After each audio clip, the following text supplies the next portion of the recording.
Bună ziua, oameni dragi! Bine vă regăsesc! Este timpul meu liber. Astăzi, timp pe care îl folosesc, după cum v-am spus și cu alte ocazii, și pentru a duce un pic de informație utilă celor care au nevoie de ea. Astăzi mi-am propus să vorbesc un pic despre zona de confort, fiindcă este un alt subiect foarte fierbinte, chiar foarte fierbinte, care are foarte mare legătură cu evoluția noastră și cu tot ceea ce decurge din acest proces al evoluției noastre. Ați văzut în înregistrările anterioare că evoluția înseamnă mai multe etape.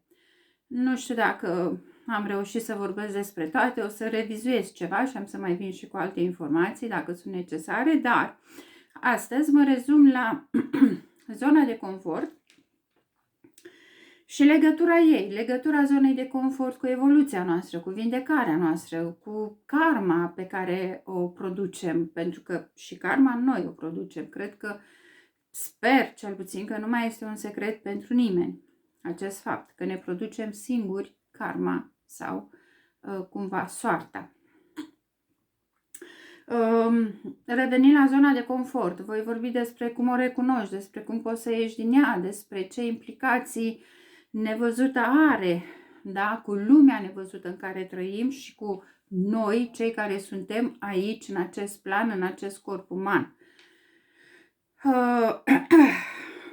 Zona de confort, din punctul meu de vedere, punct de vedere pe care l-am dezvoltat în urma experienței mele personale și nu numai, ci și văzând ce se întâmplă cu alți oameni și cu viața lor, zona de confort, din punctul meu de vedere, este cel mai periculos dușman pe care îl poate avea o persoană. Nu ar fi un dușman pentru toată lumea. De ce nu zic că n-ar fi un dușman pentru toată lumea? Pentru că nu toți cei care vin aici, vin pentru a evolua. Este un alt subiect, dar vreau să fac această mențiune, pentru că este un aspect pe care, dacă îl acceptați și îl înțelegeți cât de cât, vă va fi mult mai ușor să înțelegeți de ce nu toată lumea evoluează și de ce nu reușiți să-i ajutați poate chiar pe cei care vă sunt apropiați sau vă sunt cunoscuți sau cu care interacționați într-un fel sau altul și simțiți la un moment dat sau vreți chiar să-i ajutați, să le spuneți anumite lucruri despre care considerați că au nevoie să afle.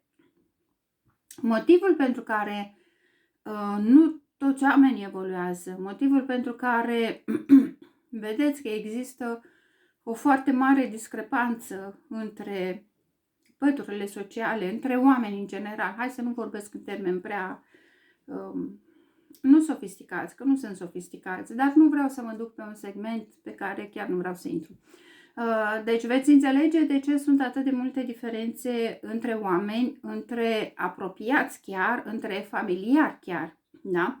Exact cum este, cum spune și vorba aia românească, că sunt 5 degete la o mână și niciunul nu seamănă cu celălalt, da? Deci unul din motivele acestei discrepanțe este faptul că nu toți vin să evolueze, nu toți vin să învețe ceva, ci sunt foarte mulți care vin doar să manifeste anumite lucruri. Dar pentru cei care vin să evolueze sau pentru cei care vin să manifeste anumite lucruri și pe parcurs încep să conștientizeze anumite chestii și să-și schimbe planul de acțiune și hotărăsc că vor să evolueze, hotărăsc că vor să cunoască această lume și că vor să cunoască mai mult de atât, Deci pentru acești oameni, zona de confort este cel mai periculos dușman. Este cel mai periculos dușman din cauza că împiedică evoluția, nu o îngreunează. Deci nu este vorba că se opune sau pune bețe în roate sau creează obstacole sau îngreunează mersul tău pe drumul evoluției tale personale, ci o blochează efectiv. În momentul în care tu, ca om, te complaci să stai într-o anumită zonă de confort, să știi că din punctul acela tu nu mai evoluezi, nu mai mergi înainte, ci stagnezi în cel mai bun caz. Atenție, în cel mai bun caz. Pentru că există și varianta ca zona de confort să contribuie la regresul tău. Și de ce spun că ar putea contribui la regresul tău? Din cauza că foarte mulți în jurul tău sau foarte mulți în lumea asta întreagă continuă să evolueze, continuă să meargă înainte. Iar tu, rămânând în zona ta de confort, continui să rămâi în urmă. De fapt, nu te miști, rămâi în urmă, rămâi pe loc. Se mișcă lumea pe lângă tine, dar nu se mișcă odată cu tine sau nu te miști tu odată cu lumea. Ceea ce înseamnă că la un moment dat tu regresezi, pentru că nu vei mai avea în același timp, nu vei mai avea pârghii de cunoaștere de care să te agăți, ca să te actualizezi și să mergi mai departe pe măsură ce lumea se îndreaptă spre un punct viitor. Asta se întâmplă în momentul de față, asta se întâmplă de ani de zile cu întreaga omenire. Unii merg mai departe, alții stagnează. Pentru cei care merg mai departe, cei care stagnează creează imaginea celor care involuează, celor care regresează, merg înapoi. Deci, din acest punct de vedere, zona de confort este cel mai aprig dușman al omului.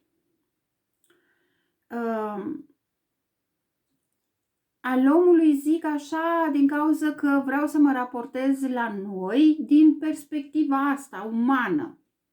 Nu din perspectivă spirituală, nu din perspectivă energetică, ci din perspectivă pur umană, da? Deci astăzi vorbesc despre noi, oamenii, cei care suntem în acest trup uman.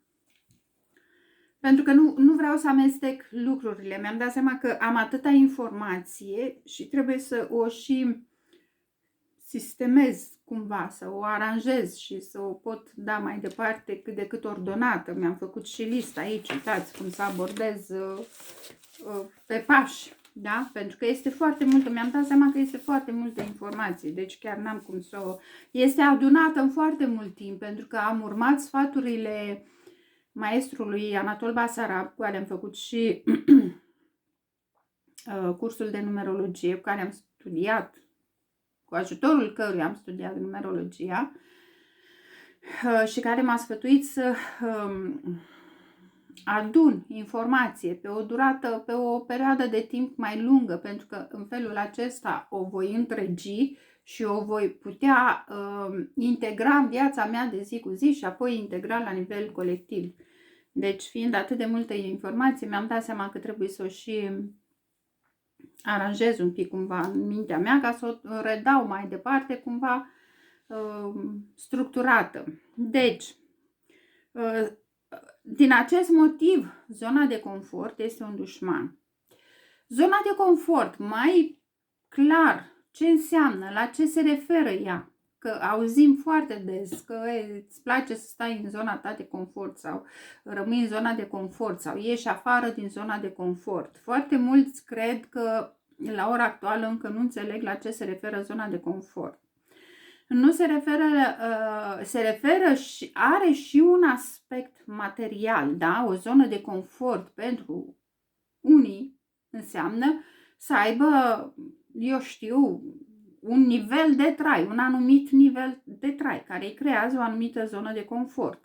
și consideră că atingând acel nivel de trai, care nivel de trai să spunem că pentru el nivel bun de trai înseamnă să își poată permite, nu vorbesc de cheltuielile zilnice, ci să-și poată permite pe lângă astea un concediu făcut undeva afară poate, sau să-și permită facultate pentru copiii săi, sau să-și permită, eu știu ce, excursii, ce lucruri de valoare în casă, sau ce casă, eu știu, apartament mare, casă, vilă cu etaj și așa mai departe, teren agricol sau o afacere de succes sau... Deci, din punct de vedere material, zona de confort poate însemna absolut orice de natură materială și financiară care să-i aducă persoanei respective o stare de echilibru interior și o stare de siguranță interioară. Acel om nu se teme pentru ziua de mâine. Acel om nu-și face griji că nu are cu ce să-și hrănească copiii, că nu are cu ce să-i trimită la școală. Acel om nu-și mai face și pericolul mare pentru cei a cărei zonă de confort este legată de starea materială, este că odată atins acest nivel de prosperitate, se opresc.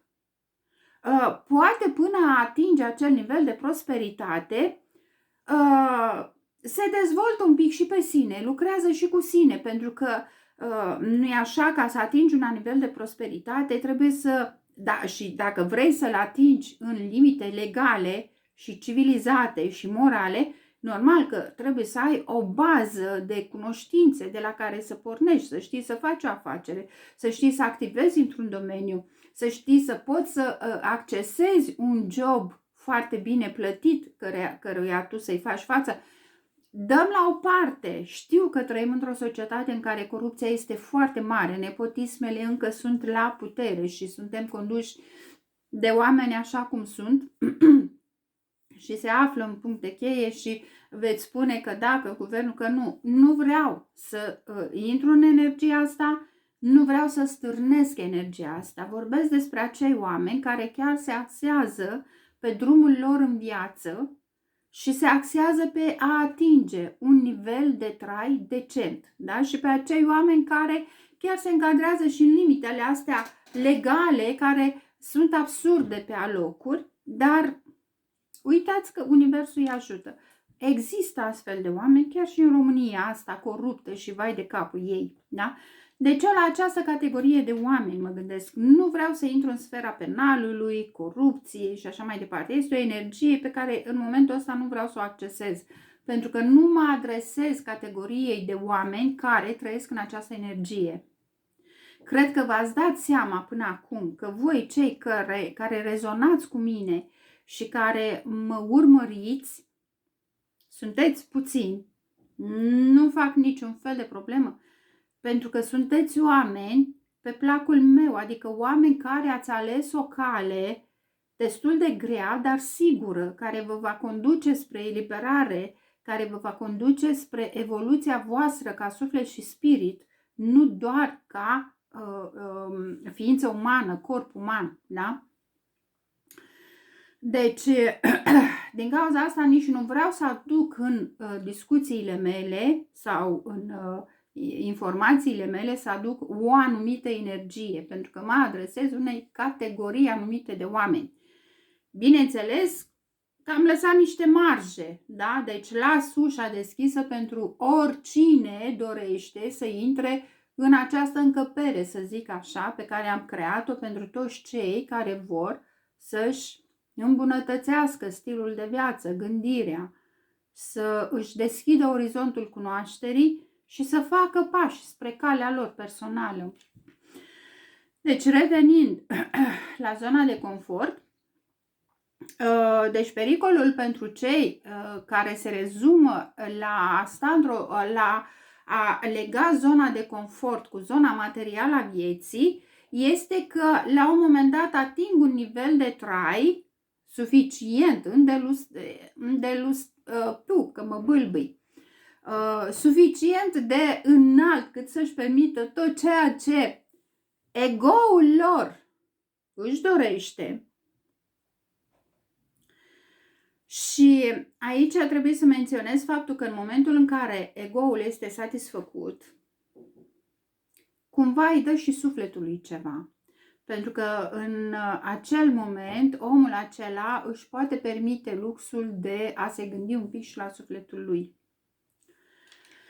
Din cauza asta lucrurile sunt un pic amestecate, chiar dacă încerc să le structurez, îmi este imposibil să le redau într-un fel foarte clar, fără să fac referire sau fără să fac paranteze sau fără să fac mențiuni. Dacă sunteți atenți, veți înțelege foarte multe lucruri.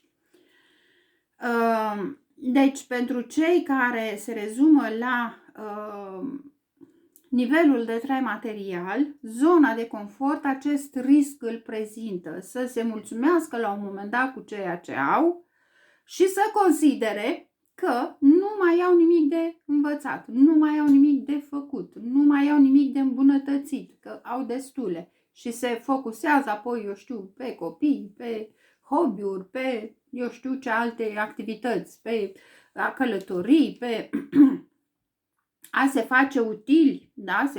Sunt destul de mulți oameni care își doresc să se facă util, chiar odată ajungi undeva sus, de la care pot privi așa cu multă neînțelegere la cei care încă se mai chinuie la baza piramidei. Pentru cei care să zicem că prioritatea lor nu este și nu a fost să dezvolte un nivel de trai material abundent. Și aici iarăși este discutabil aspectul. Unii dintre voi veți spune, Dumnezeule, cum poți să spui că cineva nu-și dorește să atingă un nivel de trai îmbelșugat? Toată viața mea, să știți, până de curând, până puțin timp în urmă, și eu am gândit la fel. Că, Dumnezeule, cine oare nu-și dorește să trăiască bine? Cine oare nu-și dorește să aibă bani? Cine oare nu-și dorește o vilă pe malul mării? Sau să viziteze Dubaiul? Sau eu știu ce alte lucruri își dorește fiecare? Pentru că și eu am fost printre cei care, pentru fiecare bănuț câștigat, a trebuit să trag din greu. Și am fost printre cei care a avut copilăria marcată de foarte multă sărăcie. Da? Nu despre mine vreau să vorbesc, vreau doar să vă fac să înțelegeți că într-un final am pornit de foarte jos. Iar siguranța cu care vă transmit anumite informații, chiar din asta provine, din faptul că am pornit de foarte jos și am ajuns poate chiar mai bine din anumite puncte de vedere decât mulți oameni care au avut poate tot ce le trebuie în copilărie. Da? Și părinți alături și posibilități financiare, materiale, cunoaștere, educație și așa mai departe. Dar astea vedeți că nu sunt premisele succesului. Da? Nu astea sunt bazele succesului. Revenind la zona de confort. Pentru cei deci care nu au căutat o împlinire materială, ci care au acceptat vicisitudinile vieții, greutățile financiare, care au acceptat, eu știu, toate lipsurile de orice natură pe care le-au avut încă din copilărie sau adolescență sau mai târziu în viață, pentru că situația oricui se poate schimba radical și uneori peste noapte. Pentru aceștia, în foarte multe cazuri, zona de confort devine însăși lupta în care trăiesc sau devine însăși suferința în care trăiesc. Devine însăși mediul toxic în care au crescut și au învățat să înfrunte viața de zi cu zi. Ceea ce constituie iarăși un mare, mare pericol. Un mare pericol în primul rând pentru că le pune sănătatea în joc, încă de la vârste foarte tinere. Și ca să întăresc cele ce spun acum și le spun mai cu încetinitorul, pentru că e foarte important să înțelegeți acest aspect și foarte important să le înțelegeți din cauza că majoritatea dintre noi am avut așa o viață care ne-a creat o zonă de confort în suferință, în neputință, în lipsuri. Adică ne-au creat niște programe care nu sunt compatibile cu starea de bine, nu sunt compatibile cu starea de belșug, de abundență, nu sunt compatibile cu starea de fericire. Și foarte mulți oameni nu știu să iasă din această zonă de confort. Ce este mai rău e că foarte mulți oameni nici măcar nu conștientizează că aceasta este zona lor de confort. Conștientizează doar starea de neputință. Conștientizează doar faptul că ei nu pot face nimic, nu pot schimba nimic, nu au bani să schimbe ceva. Mergând pe firul ăsta, ajungem și la acele credințe limitative pe care mintea fiecăruia le-a creat încă din fragedă pruncie. Ajungem chiar și la acele credințe moștenite pe linie de neam. Mai devreme nu am pomenit, dar voi spune acum că sunt și programe moștenite pe linie de neam. Este adevărat că astea sunt mai profunde și ne conduc din umbră. Este adevărat că e mai greu să ajungi să le conștientizezi. Cel puțin e mai greu să ajungi să le transformi în interiorul tău, să le destructurezi și să le reconstruiești într-o altă manieră sau să reimplementezi alte programe constructive și benefice pentru tine, cel care ești acum sau cel care ai luat anumite decizii pentru viitorul tău. Dar, rezumându-mă la zona de confort, iarăși, din punctul meu de vedere, acesta este motivul pentru care o consider cel mai periculos și aprig dușman al omului.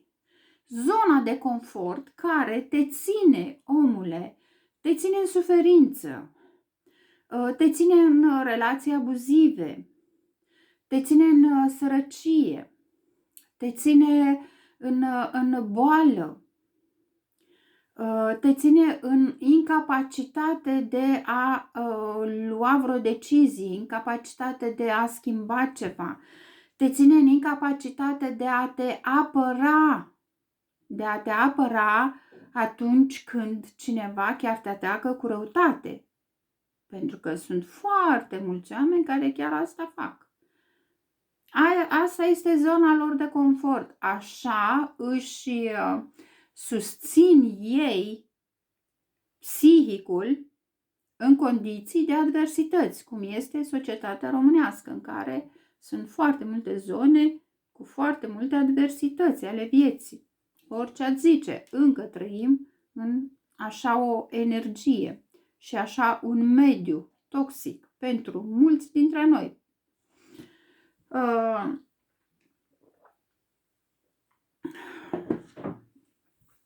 Deci am explicat destul de detaliat de ce zona de confort este un aprig dușman, un dușman foarte periculos.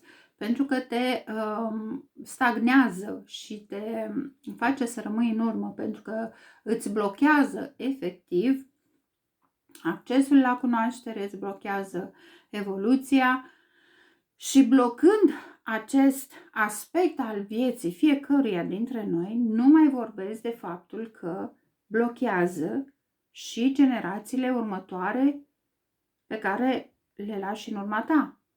Da?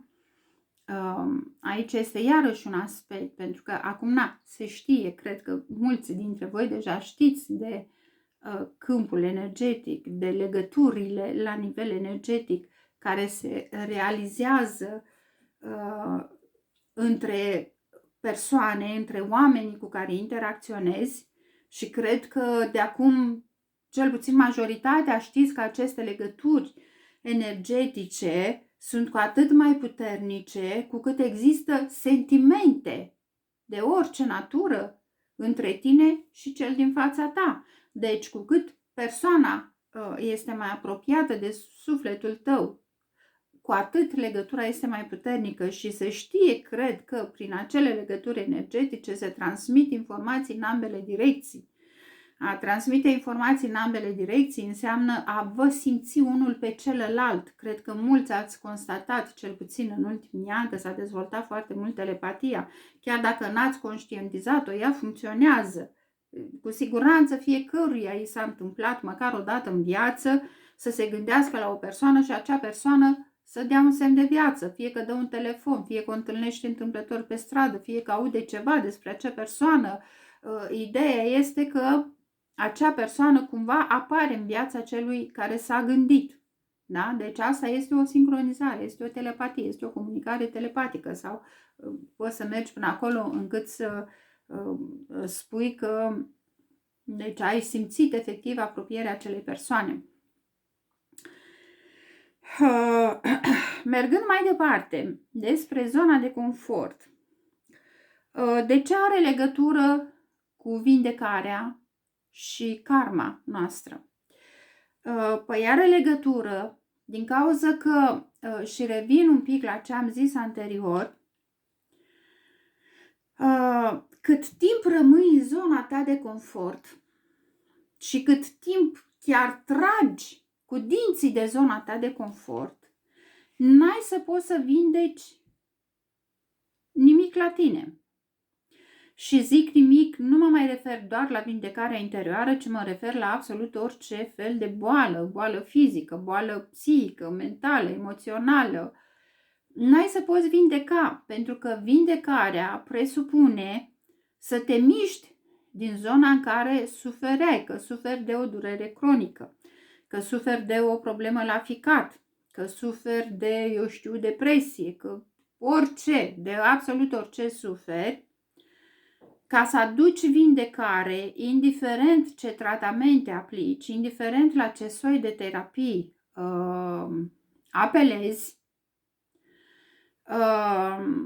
un pas deosebit de important pentru ca vindecarea să se producă este ieșirea din zona de confort. Și vă dau un exemplu foarte banal. Cineva suferă de indigestii, are o problemă la stomac sau are o problemă la ficat, la bilă, eu știu ce anume dă indigestii, chiar și la aparatul reproducător. Posibil să ai probleme de sănătate și să-ți provoace indigestii.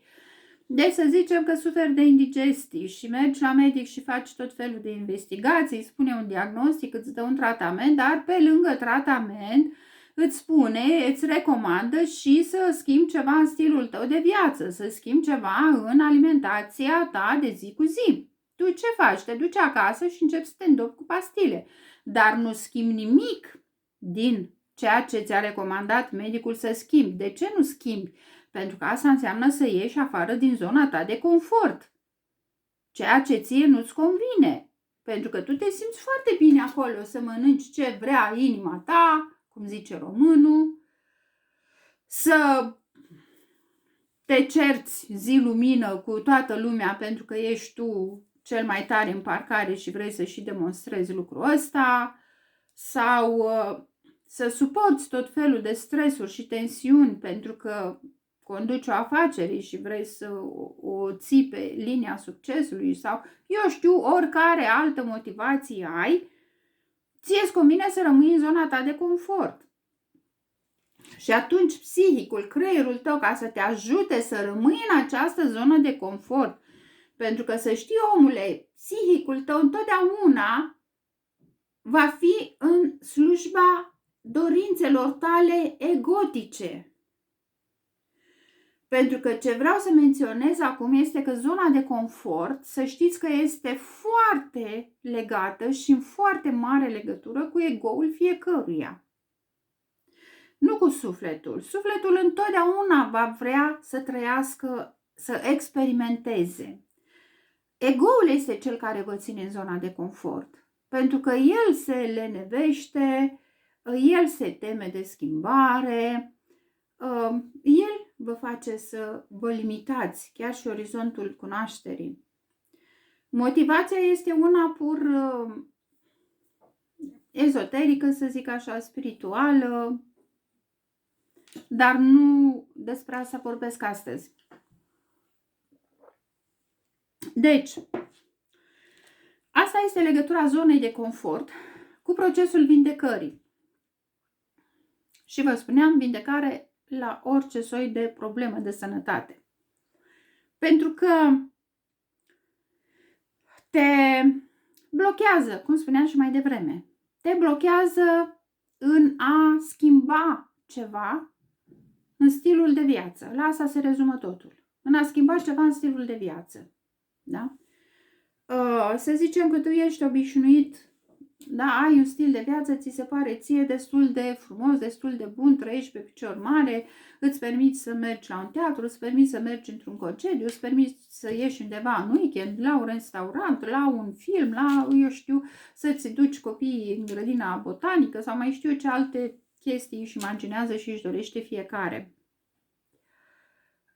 Dar ăsta este un nivel de trai exterior. Este ceea ce creezi tu, omule, în exterior și creezi din punct de vedere material, iar din punct de vedere al sufletului creezi doar parțial.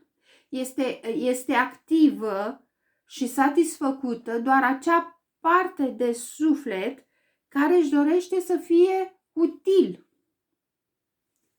Îți dă sentimentul de a te face util sau îți dă sentimentul de a-ți face datoria față de partenerul de viață, față de copii, față de părinți, față de colegi, față de angajați, față de superiori. Eu știu ce sentiment de datorie și față de cine ai tu, în funcție de conjunctura de viață al fiecăruia. Cred că înțelegeți ideea. Dar nu creați conform sufletului vostru ca ansamblu, ca entitate de sine stătătoare, da? Ca entitate care a venit să facă un anumit lucru aici, în această viață umană, să experimenteze anumite trăsături, însușiri ale lui, da? Sunt suflete care vin să dezvolte bunătate, diplomație, milostenie, sunt suflete care vin să învețe să ajute, să se dedice, să dezvolte compasiune, iubire de sine, iubire necondiționată și așa mai departe, multe altele. Deci, din acest punct de vedere, iarăși, zona de confort este un dușman. Pentru că nu-ți permite nici să vindeci și nici să te dezvolți. Nu-ți permite, nepermițând să te vindeci și să ajungi la tine cel care ești cu adevărat și să manifesti din perspectiva libertății de mișcare și de gândire și de acțiune, să manifesti exact ceea ce sufletul tău vrea, automat se transformă zona de confort într-un dușman, pentru că nu-ți permite să ajungi la cel care ești tu cu adevărat. Și mai devreme sau mai târziu să știți că toți, dar absolut toți, chiar și cei mai bogați oameni de pe lume, ajung să-și pună întrebări de natură existențială. Să știți că nimeni nu scapă de acest proces. Nici cel care este în vârful piramidei, nici cel care este la baza piramidei. Da? Toată lumea, mai mult sau mai puțin conștient și fiecare de pe nivelul său, ajunge la un moment dat în viață să-și pună niște întrebări de natură existențială. Desigur, diferența este că intensitatea diferă. O altă diferență mai este faptul că unii, în momentul în care își pun întrebări, fac un bilanț, trag linia și ajung la un rezultat, au capacitatea și resursele necesare să-și schimbe ceva, dacă vor, dacă hotărăsc să iasă din zona de confort. Deci iarăși ajungem la zona de confort. Da? Ca să vorbesc și despre legătura ei cu karma. Păi, are legătură. Pentru că dacă tu, omule, în viața asta ai venit să faci ceva anume și te complaci la un moment dat, că ajungi la un nivel unde ți este călduț și te obișnuiești cu tot ce este acolo călduț, da, și rămâi în zona aia de confort și nici măcar nu te mai străduiești să afli, băi frate, eu de ce am venit pe pământul ăsta? Sau ce-i cu viața asta? Sau ce-i cu oamenii? Deci dacă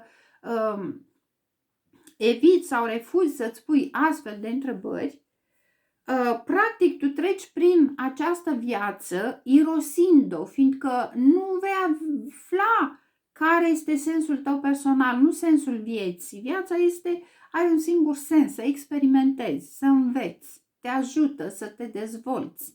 Pentru că dincolo de viața asta pe care o vedeți și o simțiți cu toții cu ajutorul celor 5 simțuri, dincolo de această viață, într-adevăr, există o viață veșnică.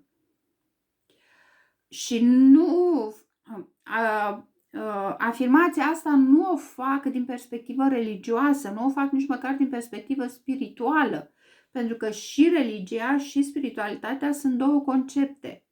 Una creează o iluzie, cealaltă creează altă iluzie. Adevărul și libertatea se află undeva la mijloc, se află undeva după cele două. După ce încorporezi atât religia cât și spiritualitatea, omule, să știi că îți găsești calea și descoperi adevărata ta libertate de manifestare. În viitor lucrurile astea vor fi foarte cunoscute. Acum încă mai orbecăi. Deci, legătura zonei de confort cu karma este că una, nu-ți permite să dezvolți acele însușiri pentru care ai venit în viața asta și asta înseamnă că aceste sarci, această neîmplinire va rămâne ca și sarcină pentru o viață următoare. Aici fac mențiunea că intrând în era vărsătorului, normal, din câte știu eu, era vărsătorului presupune că omul nu mai are karmă. Ceea ce îmi confirmă mie informația pe care am primit-o că mulți dintre noi nu mai avem timp să îndreptăm anumite lucruri și din cauza asta se și grăbesc anumite procese ale trezirii și dezvoltării, evoluției spirituale, evoluției personale a fiecăruia, al individului și al societății din care face parte. Mai mari lumii, să știți că cunosc aceste amănunte și are foarte mare legătură cu toate evenimentele globale care sunt organizate pentru a scoate la suprafață anumite lucruri din oameni și din fiecare societate creată până în momentul ăsta. Dar asta este alt subiect. V-am zis, deci nu pot să vorbesc despre ceva anume fără să fac și trimitere, pentru că se leagă și sunt foarte multe informații care pot clarifica efectiv în amănunt viața noastră de zi cu zi și pot aduce și soluții. Deci pot ajunge până acolo încât dacă e să lucrez cu o persoană, și asta o pot confirma, sunt persoane care în real o pot confirma, pot ajunge până acolo încât să te conduc, omule, efectiv la calea ta personală, să te conduc prin hățișul sufletului tău și ce ai tu acolo, blocaje, credințe, programe, totul. Deci te pot ghida, călăuzi în asemenea manieră încât să ajungi la adevărul tău personal, dar asta numai cu voința ta, numai la alegerea ta. Deci legătura ei cu karma asta este, îți rămân lucruri de îndeplinit pentru o viață viitoare care nu știu sigur dacă este chiar adevărat, că sunt și multe informații pe care chiar nu am cum să le probez, cum să mi le demonstrez mie personal în viața de zi cu zi, așa că pe astea le dau sub formă de presupunere. Deci din câte știu eu, nu mai sunt multe vieți disponibile ca omul să-și poată regla anumite conturi, ceea ce înseamnă că instalarea erei vărsătorului cumva ne grăbește pe toți să ne reglăm conturile, așa încât să putem ajunge să putem ajunge acolo unde sufletul nostru își dorește și unde spiritul nostru și-a propus să ajungă. La asta se referă ascensiunea. Ascensiunea nu are nicio legătură cu ceea ce trăiești omul aici pe pământ. Ascensiunea are legătură cu ceea ce trăiești în astral, acolo în univers de unde vii. Are legătură cu sufletul nemuritor, are legătură cu spiritul care se înalță. Nu are legătură cu această trinitate care ești tu, corp, suflet și spirit. Fiecare în parte este, nu știu cum să exprim, știți foarte bine, corpul la un moment dat unde ajunge? În țărână. Din țărână am venit, în țărână ne întoarcem. Dar sufletul nostru este cel care se vindecă și este nemuritor și continuă să trăiască și continuă să vină să experimenteze. Spiritul nostru este cel care se înalță, care ajunge în ceruri superioare sau inferioare. Aici este altă poveste, iarăși, nu despre ea vorbesc. Ce altă legătură mai are zona de confort cu karma? Păi are, pentru că dacă tu, omule, rămânând în zona ta de confort, nu vindeci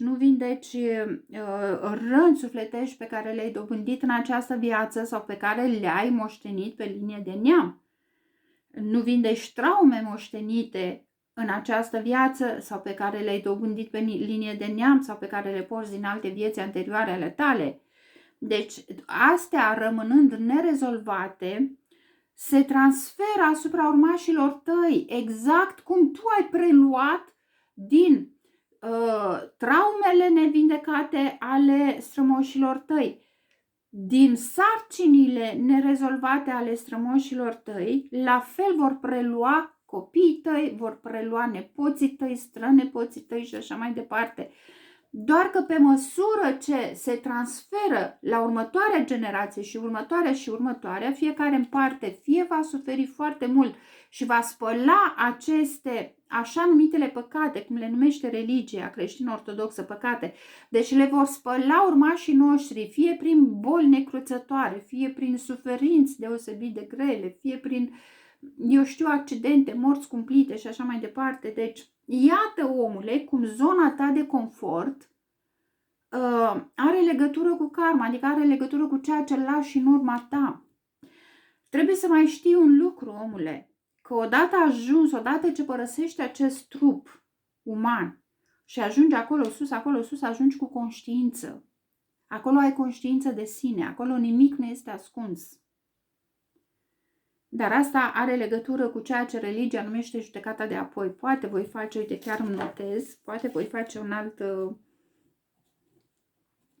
o altă înregistrare despre asta, judecata de apoi. Știți că sunt oameni care trăiesc judecata de apoi aici, în acest corp uman. Eu sunt printre cei care am trăit-o aici, în acest corp uman. Din cauza asta și cunosc atâtea amănunte.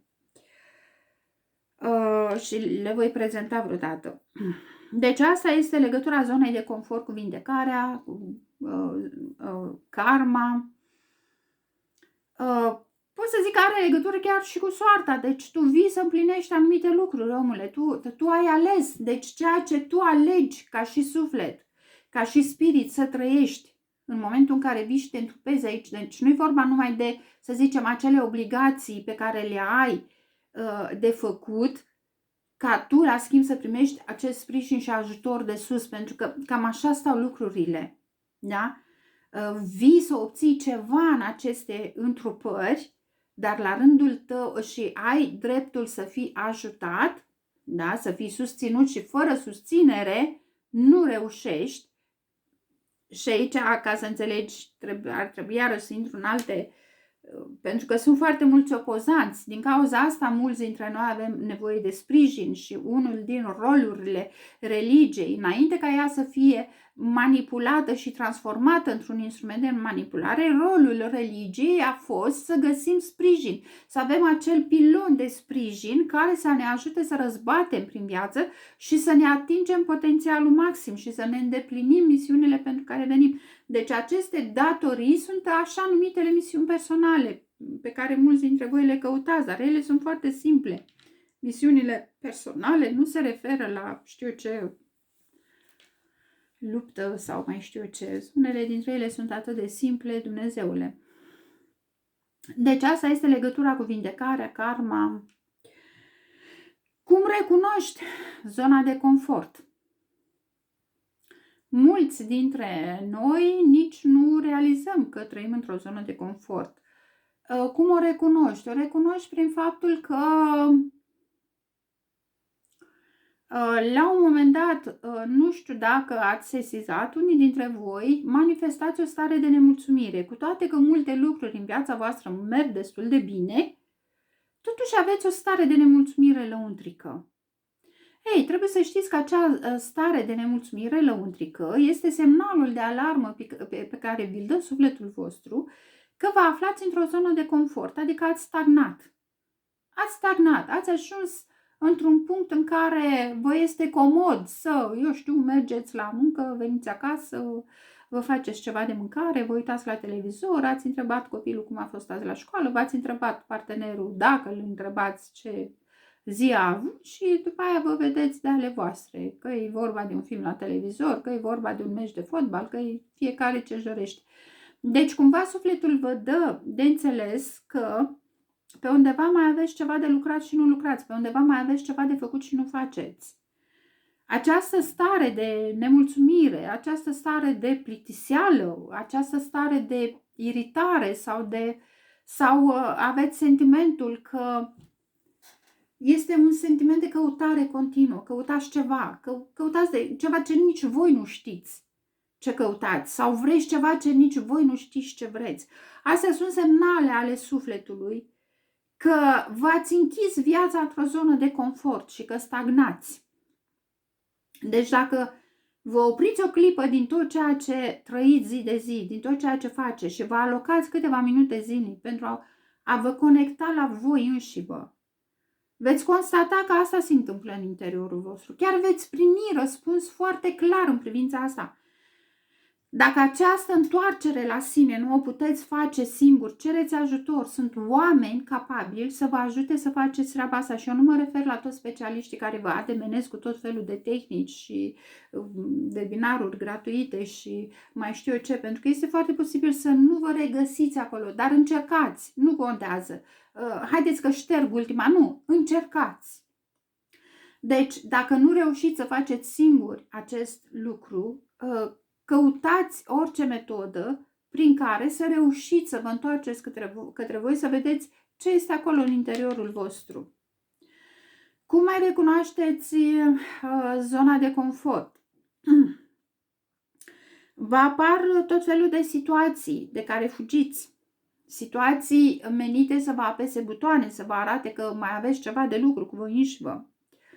Apar în cale tot felul de oameni care, într-un stil absolut personal, caracteristic persoanei respective, vă atrage atenția într-un fel sau altul, că poate ar trebui să faceți ceva, că uite aici nu e ok, greșit sau eu știu. Sunt acei oameni care apar să vă apase butoanele așa încât voi să începeți să simțiți ceva diferit în interiorul vostru și indicat este să nu vă supărați pe acei oameni care vă apasă butoanele, ci imediat să vă întrebați ce buton mi-a apăsat acest om.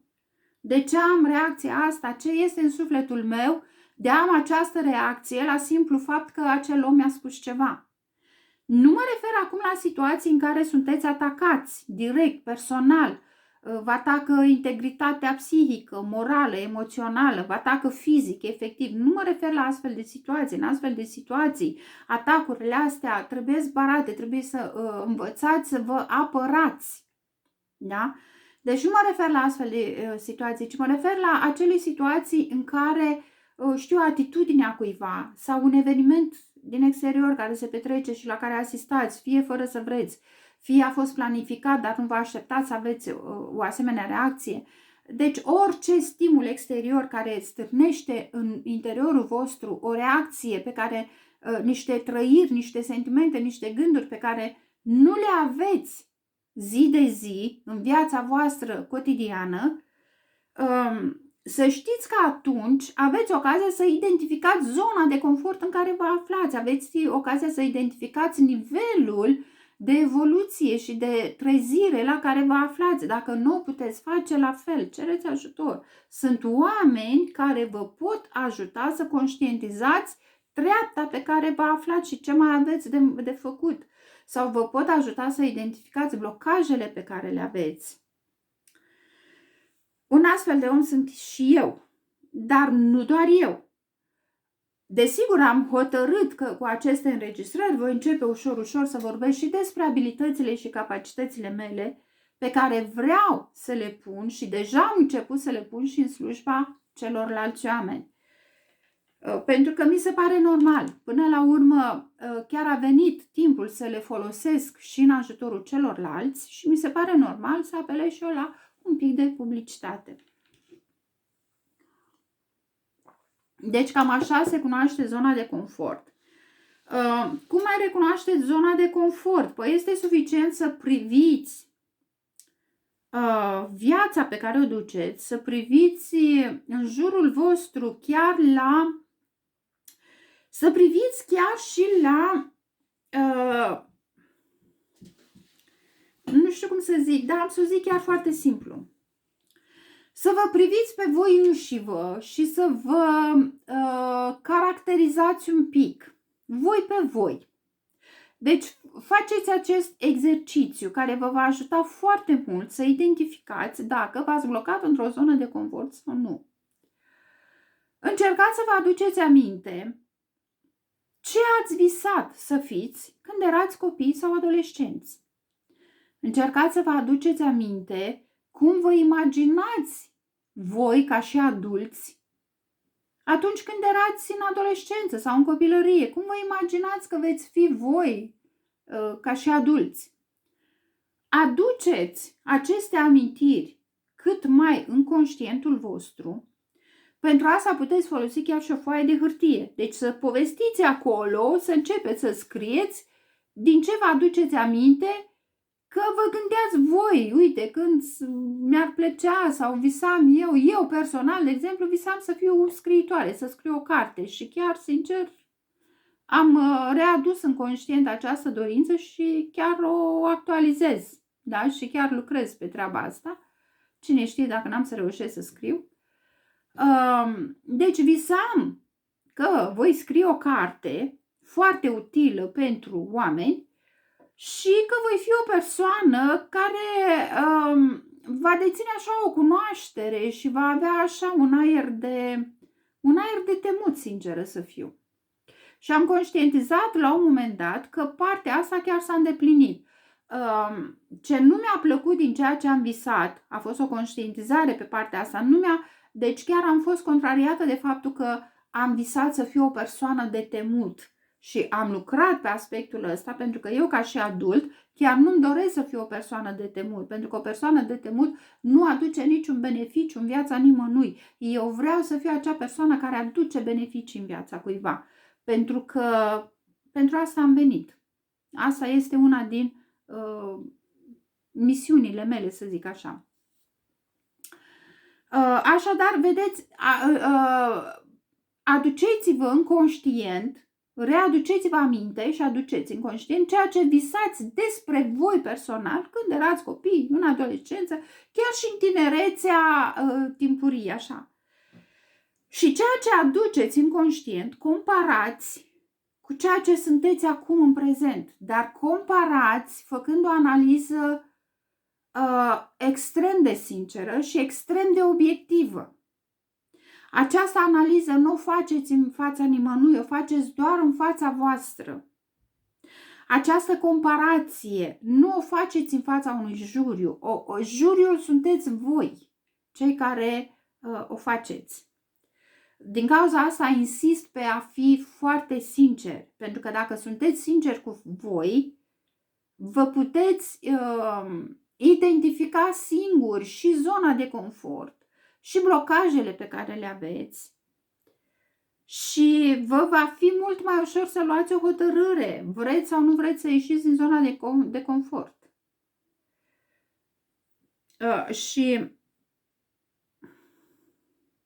ajung acum la partea, mi-am notat aici ultimul punct, cum poți ieși din ea. Înainte de asta mi-am notat să vorbesc despre ce legătură are zona de confort cu entitățile întunecate, dar o voi face în altă înregistrare, pentru că deja a trecut aproape o oră. Eu îmi doresc din tot sufletul să fac înregistrări scurte, așa încât toți aveți timp să ascultați până la capăt, să vă luați informația necesară. Cum poți să ieși din zona de confort? O metodă este cea care v-am spus-o mai devreme, da? Cu hârtiuța, cu readucerea în conștient a amintirilor din copilărie, din adolescență, din tinerețea timpurie, ce visați despre voi înșivă, ce visați despre viața voastră, ce vă doreați în momentele alea. Toți am avut așa ceva, oricât de grea ne-a fost copilăria, toți am visat și dimpotrivă pot spune că dacă ai avut o copilărie grea, ai visat și mai mult, dacă ești un om de acțiune. O altă metodă prin care poți să ieși din zona de confort este să recunoști că stai într-o zonă de confort, să recunoști că ești leneș și stai bine acolo unde stai, dar în același timp să recunoști și partea din tine care dorește să evolueze. Acceptă ambele părți. Acceptă partea care te trage să rămâi în zona de confort, acceptă și partea care își dorește să iasă din zona de confort. Omule, dacă te întorci către tine și ești atent la ceea ce este în interiorul tău, ai să vezi că sunt două părți în tine. Una care te trage în sus, una care te trage în jos. Nimeni, absolut nimeni nu te poate trage în jos dacă tu nu permiți. Dacă tu hotărăști să alimentezi partea care vrea să urce, nimeni nu te mai poate trage în jos. Dacă tu hotărăști să ieși din zona de confort, deci hai să zicem că după ce asculți ceea ce am spus în această înregistrare, nici măcar nu mai vrei să identifici tu de unul singur zona de confort. Nici nu e nevoie să identifici dacă ești sau nu în zona de confort. Este suficient să lansezi intenția, să vrei să afli dacă ești în zona de confort, să vrei să afli dacă ai ceva de făcut în viața asta, să vrei să afli dacă mai e ceva de lucrat la tine și așa mai departe și să ceri universului instrumentele potrivite, oamenii potriviți care să te ajute să faci asta. Să ceri universului resursele necesare pentru asta, pentru că, credeți-mă, dacă aceste rugăminți, atenție, nu zic rugăciune, voi vorbi și despre rugăciune, rugăminți, cereri, ceri universului să te ajute în tot ceea ce vrei să întreprinzi. Credeți-mă că are efect, funcționează, cu condiția să accepti ceea ce universul îți trimite. Deci nu ceri tu ceva anume. Pentru că asta este ca și cum îi spune lui Dumnezeu, vreau să ajung de la Galați la Oradea, dar vreau să ajung cu trenul ăla. Sau vreau să ajung cu avionul. Și de la Galați la Oradea, n-ai cum să ajungi cu avionul. Atunci e normal că Dumnezeu nu-ți dă nimic. Dar dacă îi cer lui Dumnezeu să ajunge la Galați la Oradea și El să-ți dea instrumentele necesare, atunci o să apară oportunitatea prin care tu să ajungi de la Galați la Oradea. Indiferent cum. Închei aici pentru că laringita mea în continuare își face de cap. Cu speranța că informația este utilă și că aveți răbdare să mă ascultați până la sfârșit sau că aveți răbdare să mă ascultați măcar până când auziți acea informație de care aveți nevoie. Eu vă pup, vă îmbrățișez și vă urez sănătate și mult senin în suflete. Până data viitoare. Pa, pa!